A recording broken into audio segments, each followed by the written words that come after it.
Nuotaikingai sezonui rengėsi Kauno Vičiaišių moterų krepšinio komanda. Šįkart krepšinio aikštelėje jos susitiko su neįprastu varžovu.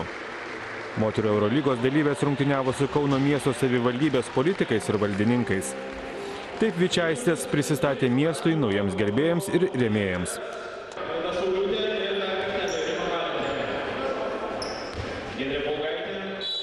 Aišių komandai priklauso net 5 Lietuvos rinktinės narės, savivaldybės ekipai, meras, tarybos nariai ir valdininkai. Čia simbolinės rungtynės, tai pats supranta tikriausiai, kad ne viską rodo. Ir ko gero šitos rungtynės gali būti lengviausios sezone? Tikriausiai. Treniruotėse sunkiau yra žymiai. Kaip sekasi rengtis naujajam sezonui, ko tikitės iš naujo sezono? Jau pakeitėt ir vietą šiek tiek ir pakeitėt ir pavadinimą? Tikimės gero darbo ir iš tikrųjų, kad sėkmė mus lydės ir kad laimėsim varžybų. Vat ko tikimės. Pirmiausia yra savivaldybės vyrams, kurie tik mėgėjiškai žaidžia krepšinį, yra didelė garbė, kad mes taip gana solidžiai priešinamės. Aišku, man veikia dar aklimatizacija, nes savaitę nebuvau Lietuvoje, Briuselėje buvau, bet aišku, tai nepasiteisinimas. Kaip nepasiteisinimas, kad ir žaidžiame su mažesniu kamuoliu. Tai šiek tiek taiklumas, aišku, mūsų nekoks, bet kaip ir politikoje, taip ir krepšinio aikštelėje stengiamės dirbti darbus tiek, kiek galim ir dar daugiau. Ir rezultatas, aš manau, žaidžiant su moterimis profesionalėmis, kurios žaidžia Eurolygoje, yra patenkinamas. Pirmą kartą tenka žaisti prieš moteris ir profesionalės ir jaučiasi, kad merginos iš tikrųjų šoklios, greitos, taiklios ir gražios be abejo. Tai mums nieko nelieka. Gal mes fiziškai stipresni, bet lėtesni, senesni ir mažiau taiklus. Kauno miesto savivaldybės penketukas rimčiau pasipriešinti profesionalioms krepšininkėms sugebėjo vos pirmasis kelias minutės.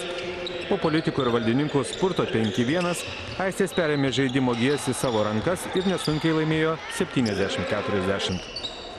Labiausiai laimėtojų gretose pasižymėjo Aušra Bimbaitė, pelniusi 13 taškų. Tarp pralaimėjusiųjų rezultatyviausias Kauno miesto meras Andrius Kupčinskas, įmetęs 17. Didelė garbė, kad tokio lygio komanda atsikraustė į Kauną ir dabar gins ir atstovaus Kauną Eurolygoje. Tai Kaunas pagristai galės didžiuotis ne tik tai Eurolygoje žaidžiančią Kauno Žalgirio vyrų krepšinio komandą, bet ir moterų. Na ir aš tikiuosi, kad iš tikrųjų kauniečiai ir toliau neperleis sportiškiausio miesto titulo. Na ir ta pareiga, atsakomybė ir skatina mus prisidėti, remti. Keliami jau kažkokie komandai tikslai, šiek tiek naujas kolektyvas pasipildė, kaip sutarėt? Kolektyvas naujas, iš tikrųjų labai draugiškas yra, ypatingai draugiškas ir būtent, manau, mūsų stiprybė yra tame, kad būti vieningom, stipriom ir va tada galima tikėtis, kad laimėsim. Kiek Eurolygoje galit pasiekti?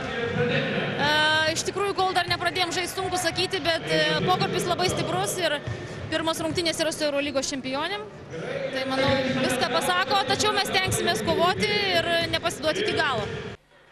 Kauno miesto savivaldybė remia miesto moterų krepšinio komandą, jai skirdama beveik 500 000 litų.